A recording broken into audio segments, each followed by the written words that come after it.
नमस्कार, स्वागत है आप सबका राजनीति के इस अखाड़े में। मेरा नाम है अजय सेतिया। मित्रों, चुनाव शुरू होने से पहले अपना आकलन था कि भारतीय जनता पार्टी 303 को तो पार हर हालत में करेगी, लेकिन 325 330 पर अटक जाएगी, इससे ज्यादा नहीं। लेकिन पहले दौर की वोटिंग में जैसे गिरावट देखी गई, अपना माथा तभी ठनका था। दूसरे दौर की वोटिंग में भी गिरावट हुई तो माथा और ठनका। तीसरे दौर की वोटिंग में गिरावट तो जारी रही, पर उतनी नहीं जितनी पहले और दूसरे दौर में देखने को मिली थी। 2019 के मुकाबले पहले दौर में 3.82% वोटिंग कम हुई, दूसरे दौर में 3.08% कम हुई और तीसरे दौर में 1.21% कम हुई। जैसे जैसे वोटिंग आगे बढ़ रही है, जो गैप है वो घट रहा है और उम्मीद ये है कि चौथे दौर में बराबर पर आ जाएगी, पांचवें दौर में बराबरी पर रहेगी। हाँ, ये ठीक है कि 2019 से ज्यादा वोटिंग नहीं हो सकती। वह इसलिए भी क्योंकि 2014 में और 2019 में बड़ा उछाल देखने को मिला था। अगर आप मुकाबला करें 2009 की वोटिंग से और 2014 की वोटिंग में, तो जमीन आसमान का अंतर है। करीब 8% वोट की बढ़ोतरी हुई थी। तो अब अगर एक पॉइंट आ गया है कि अब इसके आगे बढ़ोतरी के चांस थोड़े कम लग रहे हैं, तो अगर 2019 को बरकरार रखती है अगले जो बाकी 4 दौर बचे हैं, तो इसे ठीक ही माना जाना चाहिए। भारतीय जनता पार्टी के लिए सबसे ज्यादा महत्वपूर्ण तीसरा दौर था, क्योंकि तीसरे दौर में जिन 94 सीटों पर चुनाव हुए, पिछली बार उन 94 सीटों में से 72 भारतीय जनता पार्टी के पास थी। अब तक जिन 285 सीटों पर चुनाव हो चुके हैं, यानी आधे से ज्यादा सीटों पर चुनाव हो गए हैं, इनमें से 170 सीटें भारतीय जनता पार्टी के पास थी।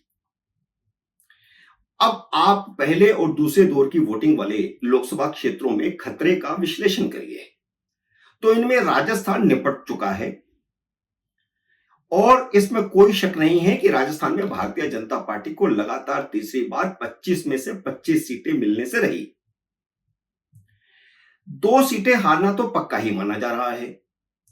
कोई करिश्मा हो जाए तो अलग बात है, वरना भारतीय जनता पार्टी के नेता ही कह रहे हैं कि 2 सीटें हार रहे हैं, लेकिन 4 से 8 तक सीटें हार सकती है, क्योंकि आधी से ज्यादा सीटों पर चुनाव हो चुका है।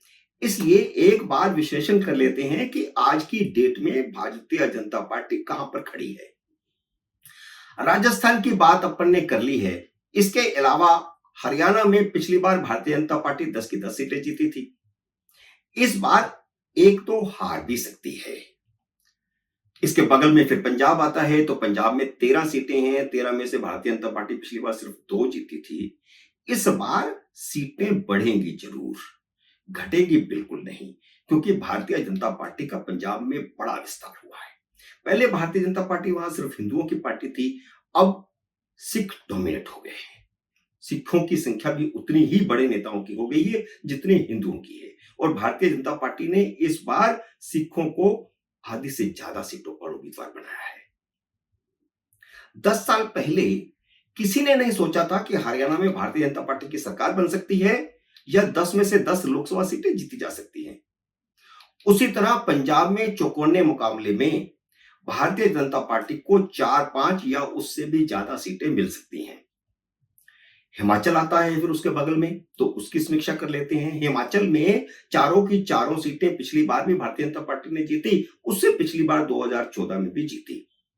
इस बार मंडी की सीट खतरे में लग रही है, जहां कंगना रनौत भारतीय जनता पार्टी के उम्मीदवार है और कांग्रेस की तरफ से वीरभद्र सिंह के बेटे उम्मीदवार हैं। तो क्योंकि वीरभद्र सिंह के बेटे पहली बार चुनाव लड़ रहे हैं और वह राज परिवार की सीट मानी जाती रही है, उनकी मां भी पहले वहां से सांसद रही हैं, तो इसलिए मुकाबला थोड़ा कड़ा हो गया है। कंगना रनौत जितनी पहले भारी लग रही थी, अब उतनी हल्की लग रही है। आर पार कुछ भी हो सकता है। जम्मू कश्मीर उसके बगल में फिर जाते हैं तो भारतीय जनता पार्टी पिछली बार वहां पर लद्दाख समेत 3 सीटें जीती थी। आज भी वह तीनों सीटें जीतने की स्थिति में है। कश्मीर घाटी की तीनों सीटें नेशनल कॉन्फ्रेंस जीत सकती है। फिर हम पीछे आते हैं उत्तराखंड में। तो उत्तराखंड में स्थिति जस की तसी है।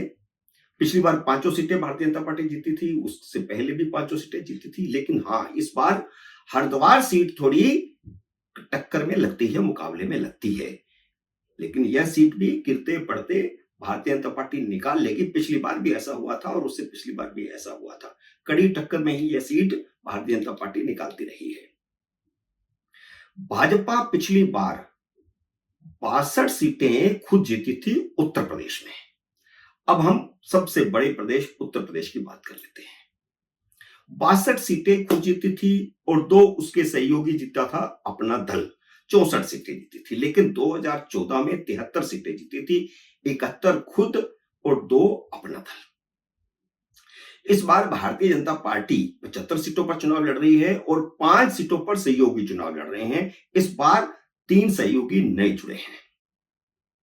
मायावती ने सभी सीटों पर उम्मीदवार खड़े करके ज्यादातर सीटों पर मुकाबला को तिकोना बना दिया है, जिसका फायदा भारतीय जनता पार्टी को होगा और भाजपा का गठबंधन 80 में से 70 से 75 सीटें जीत सकता है। और कुछ लोग तो कहते हैं कि 78 तक जीत सकता है, लेकिन मेरा अनुमान है 70 से 75 के बीच में कहीं गठबंधन ठहर जाएगा।